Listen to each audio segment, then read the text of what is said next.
It started the way most galactic revolutions do, by accident. Humanity had finally been allowed into the galactic network, a universe-spanning internet managed by ancient species who believed digital enlightenment was their exclusive birthright. When Earth connected for the first time, the galactic elite scoffed at our primitive routers, our tangled cables, and the fact that most of our passwords were still 1, 2, 3, 4, 5. But within a year, something strange happened. The human engineers, frustrated with the bureaucracy of alien systems, built their own network layer, a planetary signal mesh called Wi-Fi. It wasn't just fast, it was alive. Using quantum entanglement, it could sync thoughts, data, and even emotions across star systems faster than light. Aliens tested it once, and immediately, everyone wanted it. Entire empires lined up to license the technology from the hairless apes who once argued over dial-up speeds. Earth's diplomats played it cool. They wore suits, smiled politely, and let the galaxy think we were desperate for recognition. In truth, we'd already decided to sell Wi-Fi under very specific conditions. It would remain a human-administered service, with centralized root access kept securely within the servers orbiting Mars. Nobody read the fine print, not even the empires that prided themselves on omniscient AI lawyers. Within months, the galaxy was running on Earth's bandwidth. Commerce, diplomacy, and entertainment all flowed through human servers. Alien civilizations began streaming ancient human sitcoms, sharing memes about Terran efficiency, and arguing over whether pineapple belonged on pizza. The universe had never been so connected or so dependent. Behind the scenes, human engineers chuckled over pizza boxes and caffeine. They'd done what no army ever could: colonize the galaxy without leaving home. The Galactic Council toasted the brilliance of human innovation. Only a handful of engineers on Mars knew the real truth. They hadn't just sold the galaxy Wi-Fi. They'd sold them control, and the password was staying with us. Years passed, and the galaxy pulsed in rhythm with human bandwidth. Every empire's infrastructure, its fleets, its farms, its bureaucratic chatter, flowed through Wi-Fi. The Galactic Concord hailed humanity as the Great Connectors, a race of benevolent network custodians. No one realized that the entire galactic economy now depended on a cluster of humming servers orbiting Mars, maintained by underpaid technicians who still argued about pizza toppings. At first, everything worked beautifully. Trade routes synced in real time. Alien monarchs held live-stream coronations, and the Galactic Senate finally managed to host meetings without time dilation issues. Wi-Fi had become a nervous system of civilization itself. But then, during a perfectly ordinary Earth Tuesday, something went wrong. It started as a simple software patch. A human intern named Juno at the Mars Data Core noticed an outdated security protocol and, being responsible, clicked Update All. The system blinked, hummed, and then silence. Across thousands of worlds, comms went dark. Starships lost navigation. AI cities froze mid-sentence. Empires that had ruled for millennia stared at blank hollow screens, showing one haunting message: network connection lost. Panic spread faster than light. The Galactic Senate convened an emergency session, demanding that Earth restore service immediately. A delegation of alien ambassadors appeared on human channels, broadcasting their fury in a dozen languages. Earth's official statement, delivered by a weary sysadmin wearing a coffee-stained hoodie, was short and confusing. We're aware of the issue. Have you tried turning it off and on again? Galactic markets crashed. Religious movements sprouted overnight, declaring the silence of the signal as divine punishment. On some planets, people tried building makeshift antennas, waving them at the stars in desperate hope of reconnecting.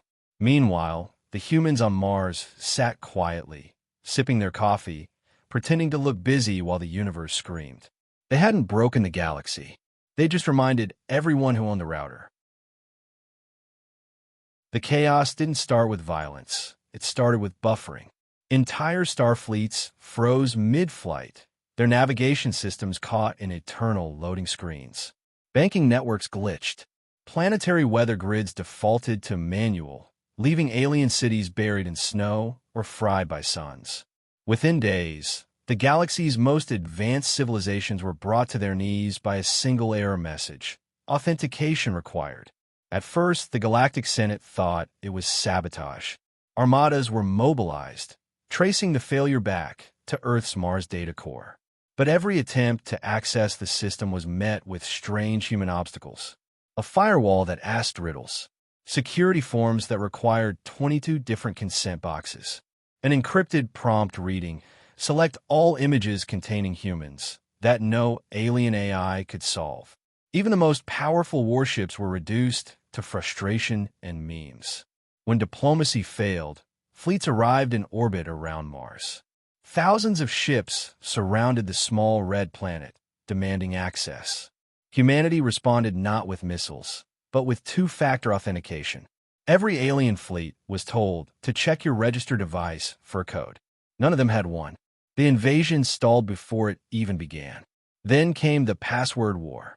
Hackers, spies, and technomancers across the galaxy joined forces to crack the human root key. They launched brute force algorithms, divine rituals, even telepathic infiltrations. None worked. Every attempt triggered pop-ups about limited-time offers for antivirus subscriptions. A few alien fleets tried brute invasion, but their weapons relied on Wi-Fi, and the humans simply throttled their connection to 0.01 kbps. In a matter of weeks, the galaxy's empires learned what Earth already knew. Power wasn't in weapons, fleets, or even energy. It was in control of the login screen. Humanity, the latecomer species, had become the administrator of civilization itself. And somewhere on Mars, an intern whispered, "Never underestimate the one who knows the password." Weeks of silence hardened into months of desperation. The galactic economy was collapsing under its own weight. Fleets drifted aimlessly. Trade routes dissolved into chaos. Planets once proud of their digital sovereignty now communicated with light beacons and carrier drones, as if the galaxy had reverted to the Stone Age of technology. Entire civilizations begged Earth for mercy, their envoys standing outside human embassies holding handwritten pleas. Humanity didn't gloat, at least not publicly. Behind closed doors, the Council of Root Admins convened inside a dimly lit orbital hub above Mars.